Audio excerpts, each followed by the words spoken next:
Hello everybody, my name is China and welcome to week 1 of learning how to draw or how to shade or both of those things.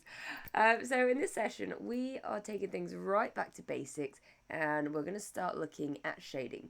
Shading is what helps things look realistic. For example, if you look at a picture and you took away all the saturation, which is the colour, you'd still be able to understand what it is.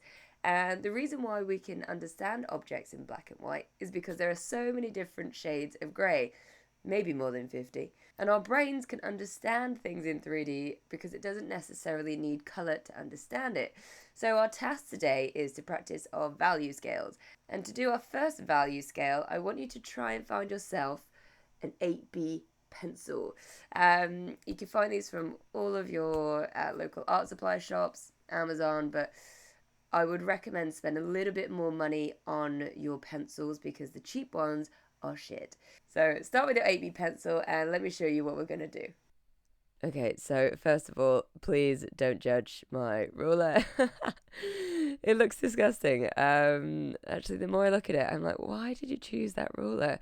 To be honest, it was the first thing I had to hand, and I've had it since school. It is a bit bent, and it does look dirty, but it does a job. So grab anything you've got. Hopefully it's cleaner than this. And we're just going to start with this little exercise.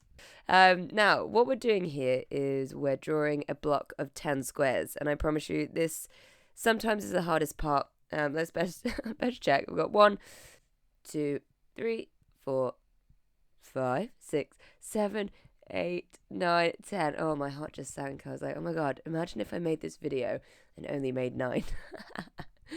Anyway, it doesn't really matter which side you start on. For some reason, I go for a slightly more challenging side.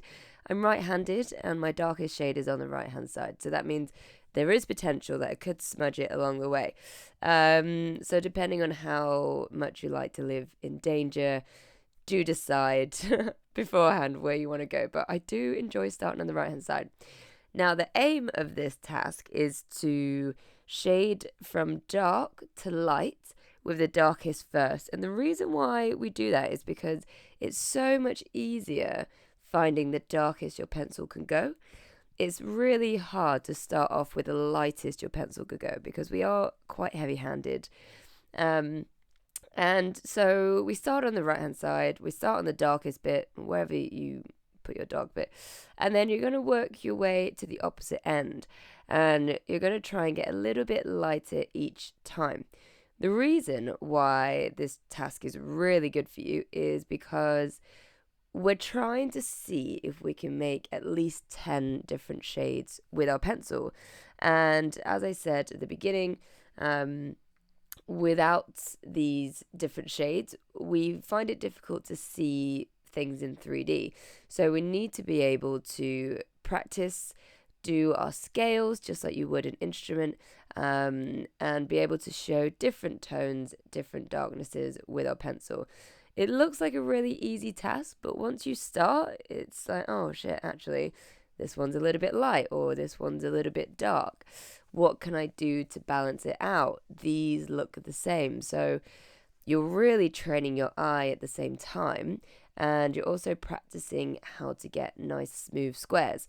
So work your way down, and you might find that you get to do the dark bits much easier and the light bits are more challenging, or the other way around.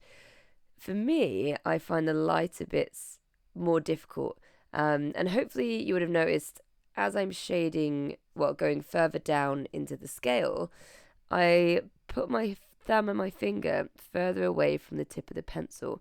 So I'll talk about this more in detail in another video in the next few weeks. But basically, the less grip you have on your pencil, the lighter the lead becomes. And that's because you're not putting too much pressure down. In the start, I grip the pencil as if I'm holding on for dear life or as if I'm writing my name. I'll hold it really close to the tip and I'll have a strong line. But as we go down to value 3 and value 2, you just want gravity to do the work. And the way that gets darker is by adding another layer or go in a different direction. So you're really trying to be as delicate as you can, especially with this 8B pencil, just to see the difference that you can do. So give it a go, see how you get on, and you might need to practice a few times. A lot of my students do. It's quite hard to get it right first time round, but try and work on balancing those squares. Can you get each of them a little bit different each time it steps up? And can you make them perfectly even?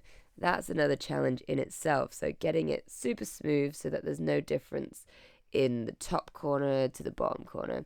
Everything is unison and you can clearly see the different shades in the square. So I'm just going over mine one more time just to make sure that it's very clear the steps that I've got, and I can see that there's spaces where I can go a little bit darker because the difference between 6 and 7, for example, is quite large, so it gives me enough room to push things darker. So there we go. This is our first value scale with our 8B pencil. So yeah, feel free to show me what you've done, and if you want feedback, I'm happy to give that too. So hopefully you found that useful. Hopefully you've started to learn from your mistakes already. It's the best way to learn. Now, I'm going to show you another 2 videos using 2 different pencils, your 2B and your 2H. So feel free to watch along with me and see what happens, or just do this in your own time and find your own discoveries. My name was China, and I can't wait to see you for week 2.